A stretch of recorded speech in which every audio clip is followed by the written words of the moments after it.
Flashback. As Trump's fascism is, and is the lead story every day, his cozying up to dictators, his obsession with Hitler that has now come out, what he has said about our veterans, and what he wants to do with the military against his political adversaries. It's all huge news. This is the future that we're looking at in the next Trump term, if there is one. But this is what voters know right now, that he is killing us. I'm talking about us women. He's killing us.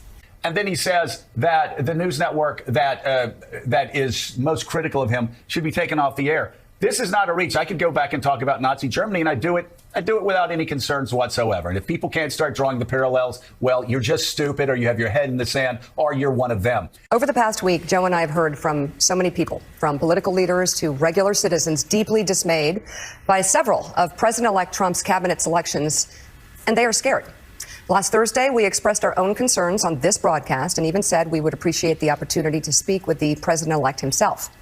On Friday, we were given the opportunity to do just that. It's a busy news cycle coming off the presidential election. It's a time of year news organizations bank on having high viewership, with high interest in who wins the election and reaction to the results. But some networks are seeing their post-election audience quickly evaporating. According to Nielsen ratings, MSNBC had a big election night, bringing in 6 million viewers. But the days following the election, MSNBC's viewership tanked to less than 1 million. The network losing more than half of its audience compared to its average viewership in October leading up to the election. Friday also marked the network's lowest rated non-holiday night of the year. MSNBC recorded a similar loss in viewership following the 2016 election after Trump's last presidential election victory. But the network rebounded, going on to have its 4 most watched years in its history from 2017 to 2020, as many news outlets were able to capitalize on Trump-heavy coverage with record revenue and subscribers. Following last week's election, CNN also hemorrhaged viewership. The network saw 5.1 million people tune in during their election coverage. In the days after the election, CNN's viewership also fell to 611,000, a 36% drop compared to its average viewership in October leading up to election night. Fox News saw a very different trend. While MSNBC and CNN were losing viewers, Fox News gained. On election night, the network saw over 10 million people tune in. And in the days that followed, Fox's total viewership averaged over 4 million, up 34% from its October average. That's also a 58% jump compared to its 2024 year-to-date numbers. Good. Okay, so here's where we are. Over the past week, Joe and I have heard from so many people, from political leaders to regular citizens, deeply dismayed by several of President-elect Trump's cabinet selections, and they are scared. Last Thursday, we expressed our own concerns on this broadcast and even said we would appreciate the opportunity to speak with the president-elect himself. On Friday, we were given the opportunity to do just that. Father often spoke with world leaders with whom he and the United States profoundly disagreed. That's a task shared by reporters and commentators alike. We had not spoken to President Trump since March of 2020, other than a personal call Joe made to Trump on the morning after the attempt on his life in Butler, Pennsylvania. In this meeting, President Trump was cheerful, he was upbeat, he seemed interested in finding common ground with Democrats on some of the most divisive issues. And for those asking why we would go speak to the president-elect during such fraught times, especially between us, I guess I would ask back, why wouldn't we? 5 years of political warfare has deeply divided Washington and the country. We have been as clear as we know how in expressing our deep concerns about President Trump's actions and words in the course. Somebody close to Donald Trump told me this past weekend, this is a president who's not seeking re-election, so maybe, just maybe, now could be the time for both parties to get to work. And I know, given the jarring headlines that we read every day, that may seem like a stretch, but think about this. Of the 150 million votes cast, Donald Trump got 50%. Kamala Harris got about 49%. So I don't know. Seems to make sense for leaders of both parties to seek common ground, if it's possible at all. And I will tell you, a lot of Democratic leaders we've talked to this past week, since the election, have told Mika and me it's time for a new approach. And when I say top Democrats, I mean top Democrats. They said, we're open, and this was before we talked to Donald Trump. They said, listen, we're open to working with the incoming president if the incoming president is open to working with us. Yeah, the question is, though, how do we get there? Hyperbole and personal attacks will not work. My hair on fire doesn't work. We've all seen that. What also does not work is threatening political opponents with arrest, harassment, and even jail. That is a failed path. Recent history has proven that impeachments and trials turn those on trial into political martyrs and only make them more popular with the American people. Just ask Bill Clinton and Donald Trump. Yeah, so Steve, I believe their visit was on Friday, but they just addressed it with their viewers this morning. What do you make of their visit and why they're deciding to bridge the gap now? Oh my gosh. A loaded question, Steve. An amazing turn of events that literally anyone who has tracked the career of these two could have seen coming. They're frauds, but honestly, it's not even just that. It's that last part of the stop that you played there, that soundbite about the idea that we're going to do things differently. Okay, I'm on board with that. I think that there should be a little bit of introspection and humility that comes with getting an election and sort of the mood of the country completely wrong. So instead of talking about Donald Trump, we're going to talk with Donald Trump. Well, that is literally the thought process of no one in America, except for people that spend their time in green rooms in D.C. and New York, or spend their time staring at a TV camera, we got this election completely wrong. What should we do differently? Let's talk to Donald Trump. It's totally insane. How about talking about Donald Trump and his supporters in a way that doesn't alienate more than half the country, or maybe talking to some Donald Trump supporters? No, we got to go to Mar-a-Lago and actually literally talk to Donald Trump. It is so out of touch, so absurd, and I think it's a sign of where things are going to go. Here, there is sexism, there's racism. All of that is true. But I also think there is a real question I hope people start looking at about who people are listening to. In my view, there was an over-listening to and an over-lifting up of people who left Trump, not people who left the Democratic Party. The people who left the Democratic Party are the people who are going to win in the future. The people who left Trump, the never-Trumpers, who have important voices and that is not the winning coalition. This is Donald Trump's potential new administration coming in for his next term as president. Take a look. Take a look at him. Take a mental picture. All right? Now keep that thought in your mind. But let's see what Fox News has to say about this potential group coming in. We were just talking about this. I think Joey made a great point. This cabinet represents an incredible amount of diversity compared to any other administration that we've really seen. When you think about the true nature of diversity, that is what people believe, the backgrounds they come from, intellectual, ideological diversity. What? Fox, what do the kids say nowadays? Holy glaze. Fox News, you're full of shit. Hey, listen, you know what the worst part about it is? It's not even that egregious. You got your honorary Indian in the back. You know what I'm saying? You got some women in out back, you know what I'm saying? You got the Hispanic gentleman passing as a white. Fair enough. But when you try to pee on me and tell me it's raining, why you try to insult my intelligence? You said, oh, as far as intellectual diversity, there's nothing intellectually diverse about these people. Let me speak for the black delegation. I don't see a representation yet. I know I shouldn't be doing this, but Mr. Donald Trump, I would like to beg. I would like to beg for, what's his name? Brian Donald, Tim Scott, both. They shucked and jived for months. We traded them away as the black community. And now you're hanging them out to dry. Please find a department for these ninjas. I don't want to see them suffering out here. Housing development, something, security, transport, give them something. Because they are down bad right now. Looking at Trump's cabinet, it only proves that he looked at his black supporters as just a help. Y'all are nothing but workhorses. And you would think like someone as intelligent as Candace Owens, she'll have a position. Imagine if Obama had as many black cabinet picks as Trump has white cabinet picks. And it don't stop there. He just picked these people just because they were black. That would have started a civil war. And these people can't even argue that he picked the most qualified people for these positions. Because just like he picked the Matt Gaetz for this position, who has all type of skeletons coming out of his closet, he could have easily put a Tim Scott in that same position who has a clean record. And there's a lot of people that will be affected and impacted in the interim. Exactly. And I think that we can't miss the forest for the trees.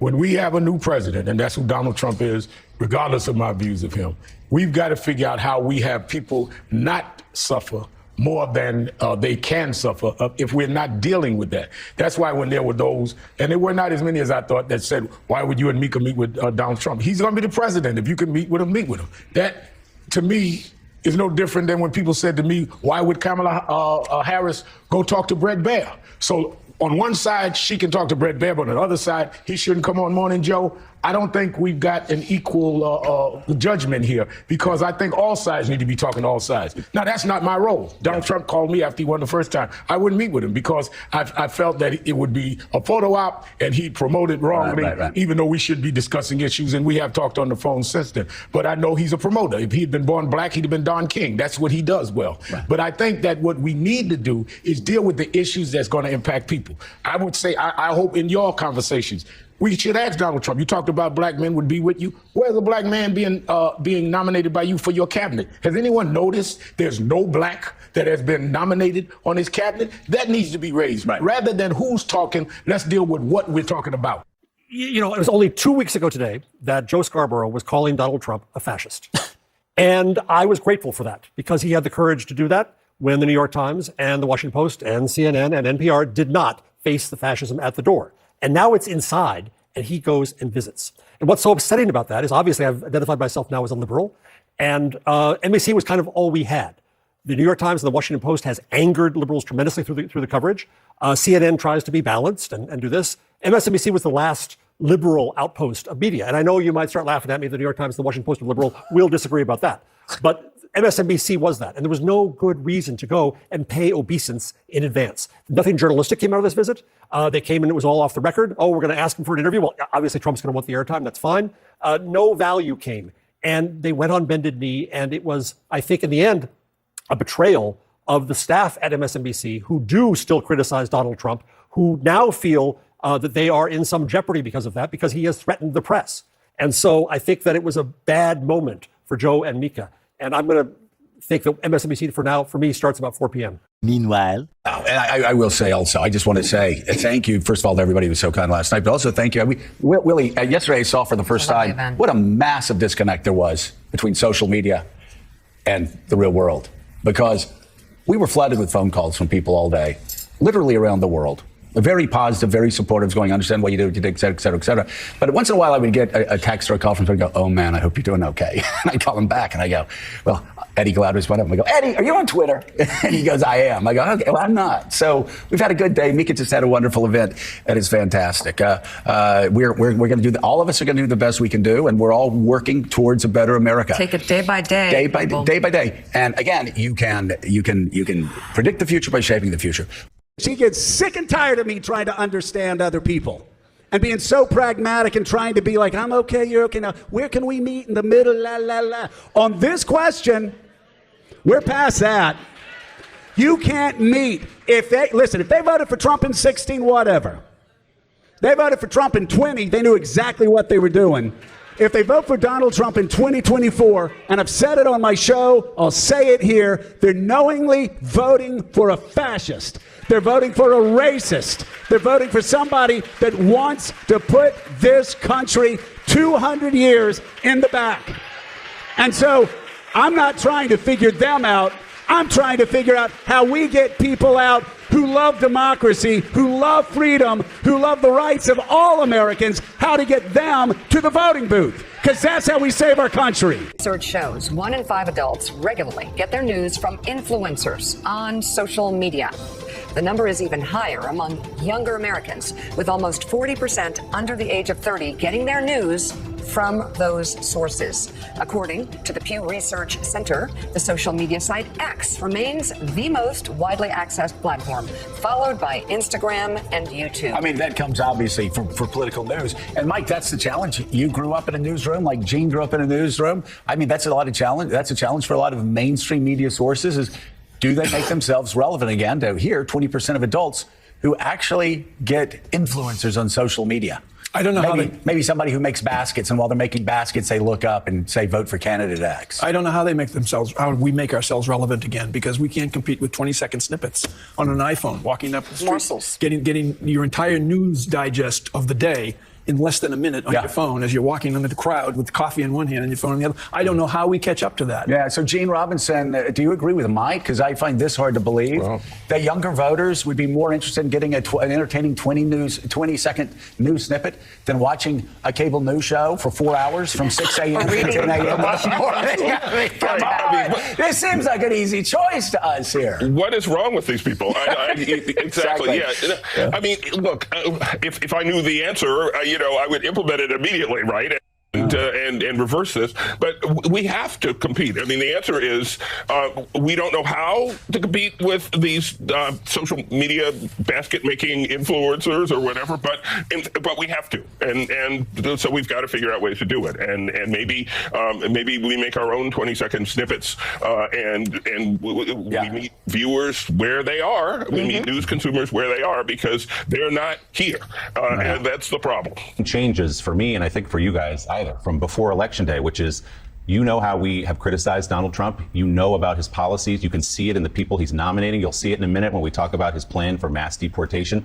None of that changes for me. None of that changes for us in the way we will criticize that. He is the president of the United States. That's a fact of the matter.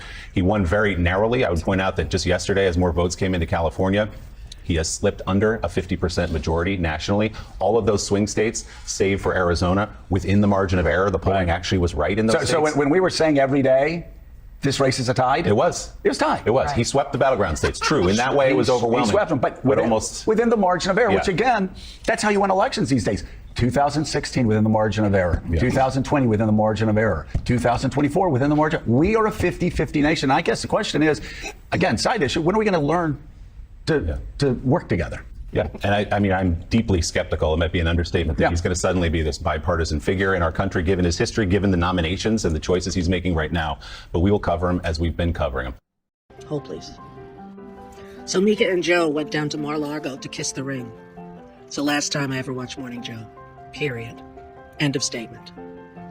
Unreal. Unreal. For months you were telling us he's the worst thing that could happen to this country and democracy. And then you go kiss his ring?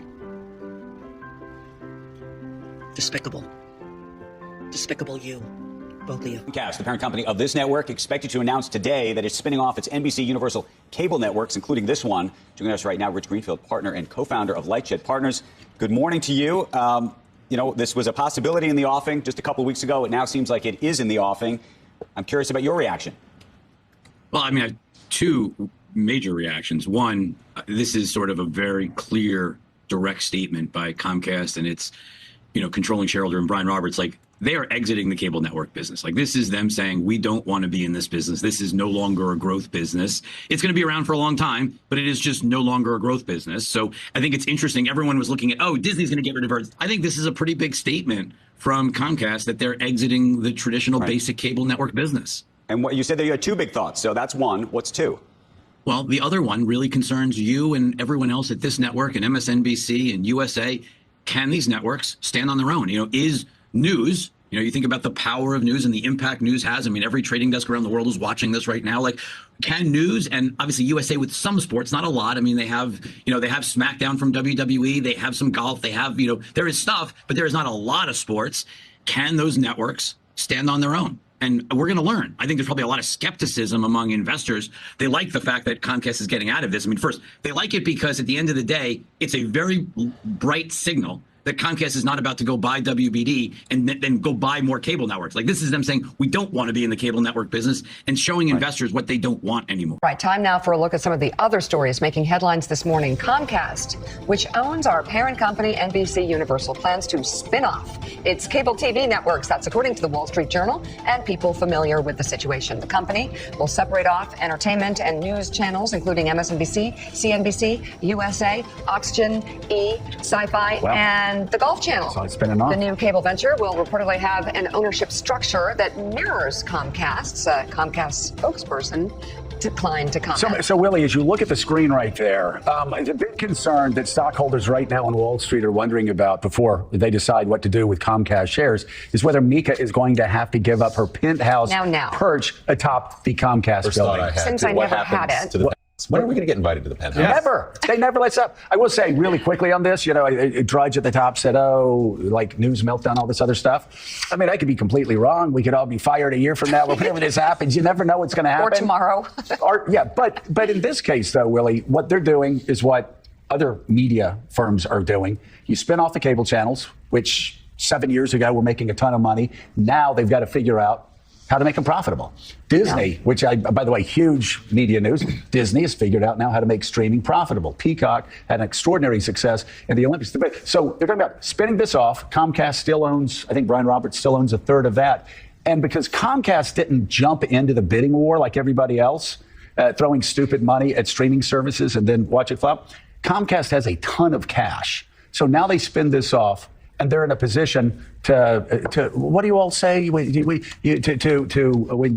get a lot of consolidate, but also to just ramp up. And so you get a lot of people, a lot of different channels together. And so whatever that entity is going to be, there'll probably be a lot of cable channels, and they'll be in a much better position to scale it.